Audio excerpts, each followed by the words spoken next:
दस्तूर, दस्तूरियत और हालिया चैलेंजेस।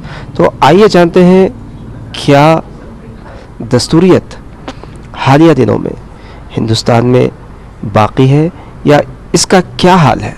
बात करते हैं फैज़ान मुस्तफ़ा साहब से। साहब से जानना चाहेंगे कि क्या दस्तूरियत हिंदुस्तान में आहिस्ता आहिस्ता मतलब दम तोड़ने की कगार पर है, या ये बहुत बड़ी बात हो जाएगी, लेकिन कहीं ना कहीं इसको कमज़ोर करने की कोशिशें की जा रही हैं?